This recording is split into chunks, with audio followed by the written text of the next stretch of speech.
छत्तीसगढ़ में इसी साल चुनाव होना है। ऐसे में कई संगठन अपनी मांगों को लेकर आंदोलनरत हैं।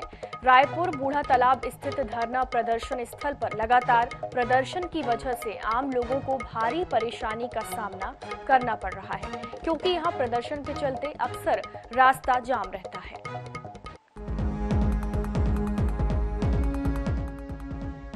धरना स्थल के आसपास के लोगों की परेशानी को देखते हुए कलेक्टर ने धरना स्थल को नवा रायपुर शिफ्ट करने का आदेश भी जारी किया था। साथ ही शहर के बीच धरना स्थल पर 100 से ज्यादा लोगों को न जुटने देने को कहा था, लेकिन अभी तक यह स्थल नवा रायपुर शिफ्ट नहीं हो पाया है। महापौर प्रमोद दुबे के नेतृत्व में सराफा एसोसिएशन और कुछ पार्षद कलेक्ट्रेट भी पहुंचे थे, जहां कलेक्टर को ज्ञापन देकर 10 दिनों के भीतर धरना स्थल को शिफ्ट करने की बात की गई है, ताकि यहाँ के लोगों को समस्या का सामना न करना पड़े।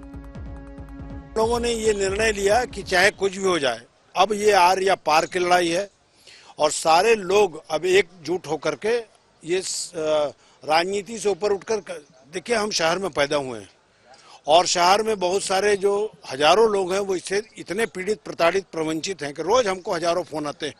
उनके परिवार के एम्बुलेंस फंस जाती है। कई जगह से वो कंदोई जी के वार्ड में तो फ्यूनरल में आदमी जा नहीं पाता, इतनी बुरी स्थिति हो गई। तो रायपुर शहर के अंदर कम से कम इस प्रकार की स्थिति तो हमने आज तक के कभी देखी नहीं थी, क्योंकि बहुत ज्यादा ही अब डिस्टर्ब होने लगा है।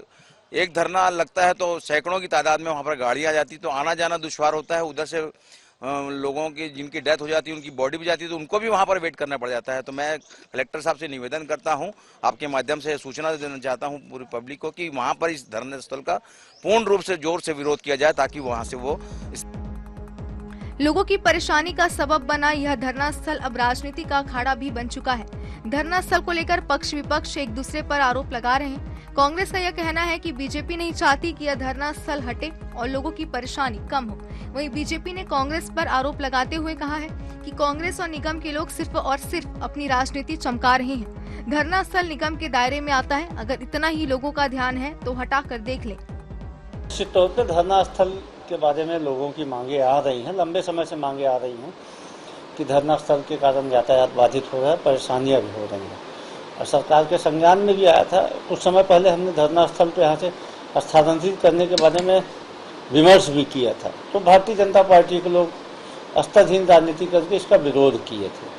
तो अब यदि धरना स्थल को हटाने के पहले हम सभी राजनीतिक दलों से चर्चा करके कोई न कोई निर्णय लेंगे, लेकिन दिक्कत यह है कि जब कोई सकारात्मक कार्य भी होता है तो विपक्ष लोग उसका विरोध करने आ जाते हैं। प्रमोद दुबे नहीं है, प्रमोद दुबे नगर निगम के सभापति हैं, शहर के अवैध कब्जे को हटा नहीं पा रहे हैं, धरना स्थल हटाने के लिए कलेक्टर के पास में जा रहे हैं।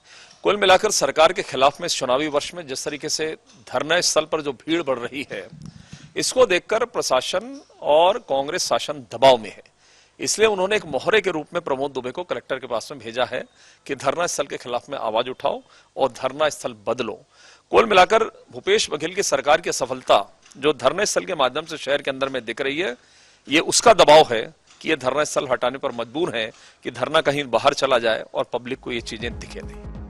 धरना स्थल को लेकर लोग अपनी परेशानी सालों से जाहिर करते आ रहे हैं। बीच में से हटाकर लाखे नगर ले जाया गया था, तब वहां के लोगों ने भी विरोध किया था। दरअसल लोकतंत्र में विरोध जनता का अधिकार है। विरोध करने वाले ऐसा स्थान चुनते हैं जहां से उनकी आवाज सरकार और जनता दोनों तक पहुंच सके। ऐसे में सरकारें इसे लेकर कोई सख्त कदम नहीं उठा पाती है। रायपुर से INS 24/7 के लिए मोनिका दुबे की रिपोर्ट।